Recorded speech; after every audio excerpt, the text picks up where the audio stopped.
बोल जयकारा बोल मेरे श्री गुरु महाराज की जय।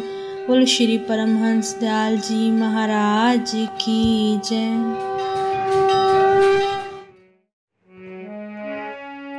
एक रोज एक साहब हाजिर खिदमत मुबारक हुए और फलक यानी आसमान की कज रफ्तार यानी विरुद्ध गति की शिकायत शुरू की और औलाद पैदा होकर मर जाने की सरगुजशत यानी आत्मकथा बयान करके गंडे या जंतर की तमन्ना जाहिर की। श्री महाराज ने फरमाया कि औलाद का न होना या होकर मर जाना वगैरह कुल बातें परमात्मा के अख्तियार में हैं। उसकी जात पर भरोसा रखो, जो कुछ होना है वहीं से हो रहेगा। जंतर मंतर के ख्याल को छोड़ दो।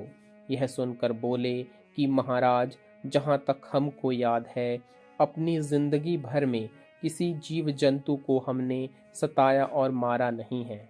धर्म पुण्य भी करते रहते हैं, फिर भी परमात्मा की मेहर यानी कृपा नहीं होती। आपने फरमाया कि जब आप किसी सिफ्त यानी गुण या फेल यानी कर्म अकर्म को मूजब यानी कारण नफा या नुकसान मानते हो तो उसका असर भी जाहिर हुए बगैर नहीं रह सकता। अगर जीव जंतु के न सताने पर भी औलाद न होना या उनकी जिंदगी मुनहसिर यानी निर्भर है, तो क्या आप बता सकते हैं कि बचपन या लड़कपन में आपने कभी किसी कीड़े मकोड़े तक को भी नहीं मारा है? उस उम्र में खेल तमाशा के तौर पर कीड़े मकोड़ों और परिंदों वगैरह को अक्सर तंग करते हैं और बाज़ औकात यानी कभी कभी मार भी देते हैं। इस पर इकबाल यानी स्वीकार किया कि ऐसा तो मुमकिन यानी संभव हो सकता है।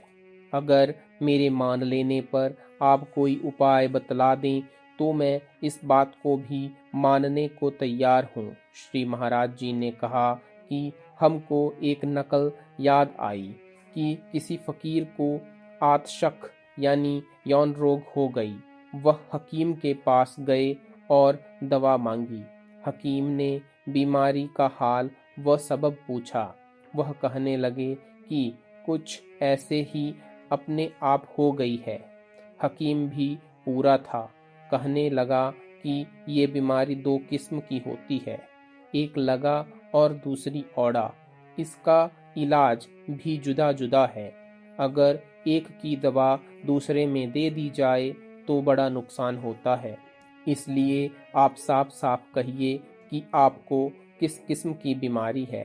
फिर तो फकीर साहब चकराए और बात बना कर बोले कि हकीम जी, बीमारी औड़ा है, मगर आप इलाज लगा का करो।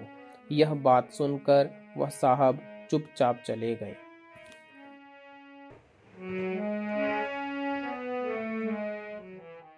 एक रोज जिक्रे तज़किरा यानी प्रसंग वश में एक साहब ने कहा कि जिस वक्त इंसान के दिल में बुरे ख्याल पैदा न हो तो समझना चाहिए कि उसका मन मर गया।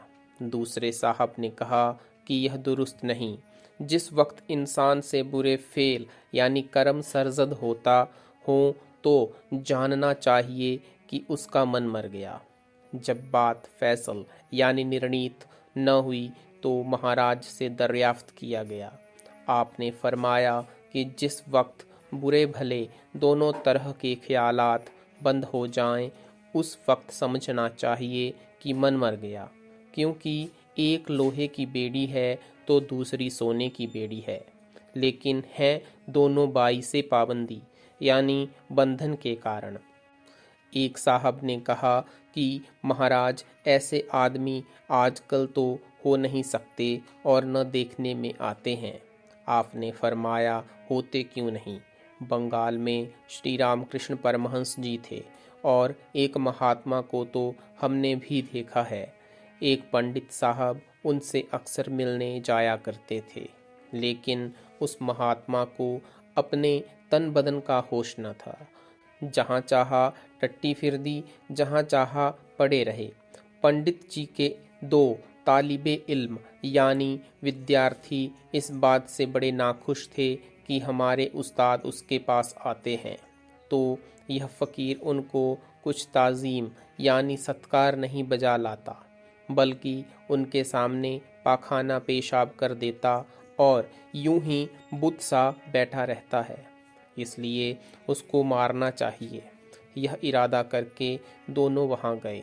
एक लड़के का तो हौसला न पड़ा, मगर दूसरे ने हिम्मत करके उन महात्मा का खूब शिष्टाचार भावार्थ असभ्य व्यवहार किया। वह बैठे पिटते रहे और हंसा किए। जब वह मार पीट कर घर पहुंचा तो खूब जोर का बुखार चढ़ गया, जिसकी वजह से पाठशाला भी न जा सका।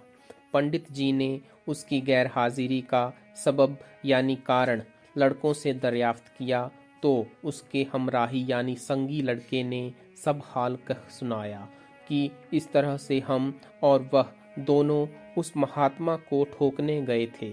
मेरा तो हौसला पड़ा नहीं, मगर उसने महात्मा की खूब गत बनाई।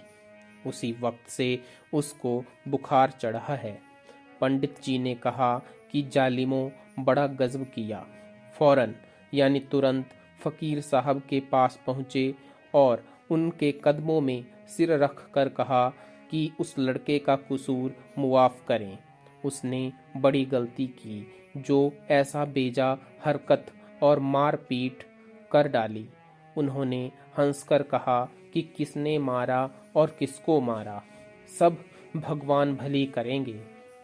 वहां से लौटकर पंडित जी लड़के को देखने गए तो एकदम बुखार रफा यानी दूर हो गया।